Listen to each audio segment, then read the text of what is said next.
পাহাড়, নদী। সুইজারল্যান্ডের পাহাড় টাকা ছাপায় না, বাংলাদেশের নদীও গরিব বানায় না। একটা দেশ পাহাড়কে বানিয়েছে বিলাসিতা, আমরা নদীকে বানিয়েছি সমস্যা। প্রকৃতি আলাদা না, চিন্তা আলাদা। চলুন একটু কল্পনা করি, ইউরোপের মাঝখানে ছোট একটা দেশ, চারপাশে পাহাড়, বরফ, ল্যান্ডলক।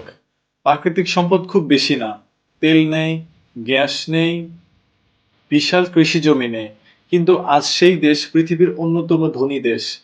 অন্যদিকে বাংলাদেশ পৃথিবীর সবচেয়ে বড় ডেল্টা অঞ্চল, নদী, মাছ, উর্বর মাটি, কৃষি সম্ভাবনা, তরুণ জনগোষ্ঠী। তারপরেও আমরা এখনো উন্নয়নশীল দেশের লড়াই করছি। তাহলে পার্থক্যটা কোথায়? প্রকৃতিতে না, পার্থক্যটা সিস্টেমে। চলুন একদম শুরু থেকে ভাবি, ধনী হওয়া মানে কি? ধনী মানে অনেক রিসোর্স থাকা না, ধনী মানে রিসোর্সকে ভ্যালুতে রূপান্তর করার ক্ষমতা থাকা। এটা খুব গুরুত্বপূর্ণ। পাহাড় নিচে টাকা বানায় না, নদী নিচে টাকা বানায় না, মানুষ বানায়। তার জ্ঞান দিয়ে, তার শৃঙ্খলা দিয়ে, তার সিস্টেম দিয়ে, আর নেতৃত্ব দিয়ে। এটাই প্রথম সূত্র।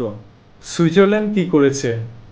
পাহাড়কে বানিয়েছে tourism, skill resort, premier brand image. তারা গড়ি বানিয়েছে বিশ্বমানের প্রিমিয়ার গড়িগুলোর কিছু। তারা ফাইন্যান্স সিস্টেম বানিয়েছে হাই ট্রাস্ট ব্যাংকিং। ছোট দেশ, বিশ্বমানের ভ্যালু। তারা বুঝেছে আমাদের যা আছে সেটাকে সর্বোচ্চ মানে রূপান্তর করতে হবে। কম রিসোর্স, বেশি ভ্যালু। এটাই তাদের গোপন রহস্য। আমরা অনেক সময় কি করি? বন্যা হলে বলি নদীর সমস্যা, জ্যাম হলে বলি শহর সমস্যা, দূষণ হলে বলি জনসংখ্যার সমস্যা, গরিব হলে বলি দেশ সমস্যা। কিন্তু কঠিন সত্যটা হলো, সমস্যা রিসোর্স না, সমস্যা রিসোর্স ম্যানেজমেন্ট। একই নদী কাউকে বানায় ট্রেড রুট, কাউকে বানায় দুর্যোগ। একই জনসংখ্যা কাউকে বানায় স্কিলড ওয়ার্কফোর্স, কাউকে বানায় বেকার সমস্যা। পার্থক্যটা কোথায়? সিস্টেমে। একটা উদাহরণ দেই, বাংলাদেশে আরএনজি সেক্টর।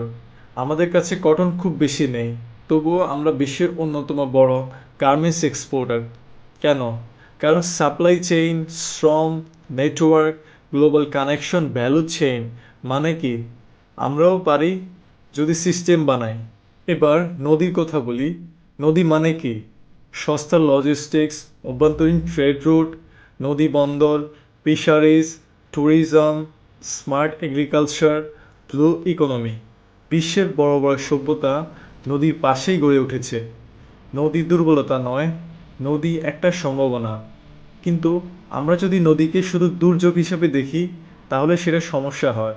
আর যদি ইকোনমিক হাইওয়ে হিসাবে দেখি, তাহলে সেটা সম্পদ হয়। মাইন্ডসেট বদলালে ফলাফল বদলায়।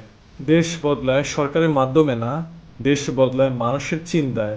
যখন একজন শিক্ষক দায়িত্ব নিয়ে পড়ান, একজন উদ্যোক্তা সৎভাবে ব্যবসা করেন, একজন ছাত্র স্কিল শেখেন, একজন কর্মকর্তা সিস্টেম ঠিক রাখেন, তখনই আসল উন্নয়ন শুরু হয়। আমরা গরিব না, আমরা এখনো পূর্ণ সম্ভাবনা ব্যবহার করি নাই। পাহাড় কোনো দেশকে ধনী বানায় না, নদী কোনো দেশকে গরিব বানায় না। মানুষের চিন্তা, সিস্টেম আর ভ্যালু তৈরি করার ক্ষমতা দেশকে ধনী বানায়। বাংলাদেশের সমস্যা রিসোর্স না, বাংলাদেশের সবচেয়ে বড় সম্পদ এখনো বাংলাদেশের মানুষ।